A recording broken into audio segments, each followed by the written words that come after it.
வணக்கம். இயற்கை வேளாண்மையில் முதல் படியாக நம்ம என்ன பண்ணுறோம்னா இன்றைக்கி டிராக்டர் இல்லாமல் உழவு ஓட்டாமல் விவசாயம் பண்ண போகிறோம். ஏன் உழவு பண்ணணும் அப்படின்னா, ஏற்கனவே நம்ம ஒரு பயிர் செஞ்சுருப்போம். அதுக்கப்புறம் அதில் அந்த கொஞ்ச நாள் கேப் விட்டுருப்போம். அதில் களைகள்லாம் பண்ணியிருக்கோம். அந்த களைகள்லாம் மண்டும்போது அதை மறுபடியும் ஒரு உழவு விட்டுட்டு அந்த களையெல்லாம் செத்துரும். மண் பவுடர் ஆகிரும். அதுக்கப்புறம் நம்ம அடுத்தது விளை வைக்கலாம் அப்படின்றது தான், பயிர் பண்ணலாம் அப்படின்றது தான் உழவோட நோக்கமாக இருக்குது. ஆனால் இன்றைக்கி நவீன வேளாண்மையில் என்ன சொல்கிறாங்கன்னா, நோ டில் ஃபார்மிங் அப்படின்றாங்க. அதாவது ஏர் உழக்கூடாது, பெரிய பெரிய கனரக வாகனங்களை எடுத்துகிட்டு வயலில் வச்சு ஏர் உழக்கூடாது. ஏன் அதனால் என்ன பிரச்சனை அப்படின்னா, இப்போது மைக்ரோபியல்ஸ் அப்படின்னு சொல்லுவாங்க. நம்ம மண்ணில் எக்கச்சக்கமான நுண்ணுயிர்கள்லாம் இருக்குது. அந்த நுண்ணுயிர்களே அந்த உழுற வேலை செய்யும், மண்புழு அந்த உழுற வேலை செய்யும். ஆனால் இந்த டிராக்டர் போன்ற ஹெவி வெஹிக்கிள் வரும்போது அந்த மண் அமுங்கி ஒரு ஒரு ஒரு ஒரு கேக் மாதிரி ரொம்ப டைட்டாக ஒரு லேயர் ஃபார்ம் ஆகிடுது. இதனால் மகசூலும் அடி வாங்குது. ரெண்டாவது, இது தேவையில்லாத விஷயம், காசும் செலவாகுது, பெட்ரோல் வேஸ்ட் ஆகுது. அப்படின்ற நேரத்தில் இப்போது அதே நேரத்தில் ஏர் விழாமல் களை எப்படி கண்ட்ரோல் பண்ணுறது அப்படின்ற மெத்தட்ஸ் எல்லாம் நிறையா இருக்குது. அதை நம்ம இன்றைக்கி பார்ப்போம். ஒரு செடி வளர்கிறதுக்கு சூரிய ஒளி ரொம்ப முக்கியமானது. அது நமக்கு தேவையான பயிராக இருக்கலாம், இல்லைன்னா தேவையில்லாத கலையாக இருக்கலாம். எந்த செடி வளர்கிறதுக்கும் சூரிய ஒளி ரொம்ப முக்கியமானதாக இருக்குது.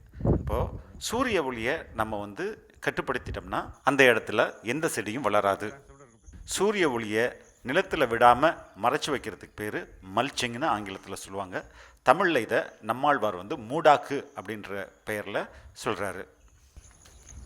நிலத்தில் ஒரு 4 அல்லது 5 அங்குலத்துக்கு திக்காக இது மாதிரி வைக்கோலை போட்டு அப்படியே விட்டுட்டாலே போதும். அந்த இடத்துல எந்த புல்லும் களையும் மண்டாது.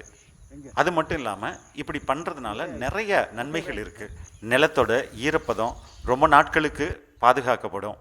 அது மட்டும் இல்லாமல் மண்புழு, சிறு சிறு வண்டுகள், அது இல்லாமல் பல்வேறு நுண்ணுயிர்கள் இந்த நிலத்தில், இப்படி மூடப்பட்டிருக்க நிலத்தில் வளர்ந்து பெருகிறதுக்கு வாய்ப்புகள் அதிகமாக இருக்கும். நாளடைவில் இந்த வைக்கோல் அப்படியே மக்கி அங்கே உள்ள செடிகளுக்கு இயற்கை உரமாக மாறுவதோடு மட்டும் இல்லாமல் உழவுக்குன்னு நம்ம செலவு செய்கிற பணத்தை அப்படியே மிச்சப்படுத்தலாம்.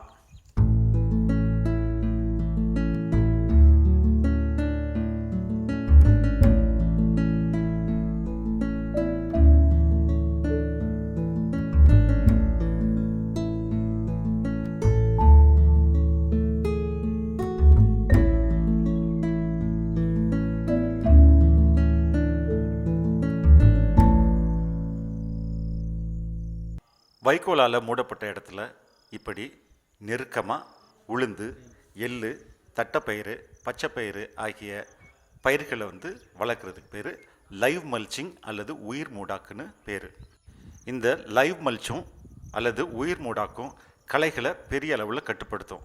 அது மட்டும் இல்லாமல் இந்த அறுவடைக்கு பிறகு இதோட வேர் முடிச்சுகள் மண்ணுக்கு பெரிய சத்தாக மாறும். ஸோ இயற்கை வேளாண்மையில் களையை கட்டுப்படுத்துவதிலையும் காசை மிச்சப்படுத்துவதிலையும் இந்த மூடாக்குக்கு ஒரு பெரிய பங்கு இருக்குது.